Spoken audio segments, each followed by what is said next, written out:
नमस्कार, सुस्वागतम दर्शकों। जी, मैं बीएन फिर एक बार आप लोगों के साथ एक सनसनीखेज खबरें लेके आया हूं।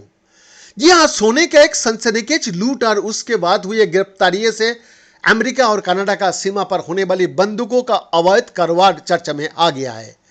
एक साल पहले कनाडा का एयरपोर्ट से सोने की करीब 2 करोड़ कनाडाई डॉलर लगभग 120 करोड़ भारतीय रुपया कीमत की हजारों गोल्ड बार सोने की सलाखें चोरी हो गई थी। अब पुलिस का कहना है कि इस सोने को बेचकर हासिल हुए कैश का इस्तेमाल अमेरिका से बंदूक खरीदने के लिए किया गया। इस लूट में शामिल 9 संदिग्धों को गिरफ्तार करने वाली पिल रीजियोनल पुलिस के प्रमुख नैंडो यानिका ने कहा है, ये चोरी सिर्फ सोने से जुड़ी नहीं है। उन्होंने कहा, ये लूट सोने के हथियार बनने के बारे में है। कनाडा की पुलिस के लिए अमेरिका से अवैध हथियारों की तस्करी लंबे समय से मुद्दा रही है। कनाडा में शॉटगन और राइफलों को छोड़कर अधिकतर बंदूकों पर प्रतिबंध लग गया है। वही अमेरिका के संविधान ने लोगों को बिना लाइसेंस के बंदूक रखने का अधिकार दिया है। यही वजह है कि अमेरिका में बंदूक बहुत आसानी से हासिल हो जाती है और बंदूकों की खरीदारी अमेरिकी राजनीति में एक अहम गर्म मुद्दा रहता है। अमेरिका में हथियारों की सहज उपलब्धता ने कनाडा में अवैध हथियारों की तस्करी का कारोबार भी खड़ा किया है। कनाडा में हथियारों पर पुलिस की समिति के प्रमुख बिल फोर्ड कहता है, तस्कर अमेरिका से बंदूक खरीदते हैं और कनाडा में बेचता है।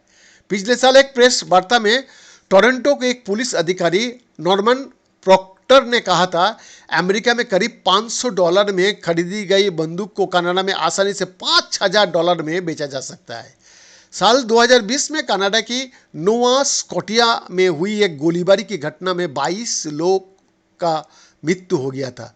ये कनाडा में हुआ सबसे बर्बर हत्याकांड था। इस घटना के बाद अवैध हथियारों का मुद्दा कनाडा में उठा था।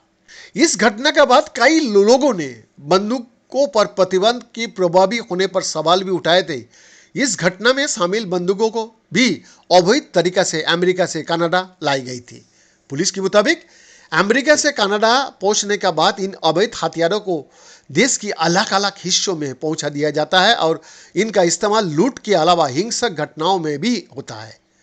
पुलिस प्रमुख बिल फोर्डी ने 2023 में बीबीसी से कहा था कि कनाडा के सबसे अधिक आबादी वाले प्रांत ओंटारियो में हिंसक घटनाओं में इस्तेमाल होने वाली बंदूकों में से 90% को अमेरिका से कनाडा लाया गया था। चीफ फोर्डी ने कहा था, अपनी ट्रेसिंग और विश्लेषण से हमने पता लगाया है कि सर्वाधिक बंदूक ओहायो, टेक्सास, फ्लोरिडा और जॉर्जिया से कनाडा पहुंचती है।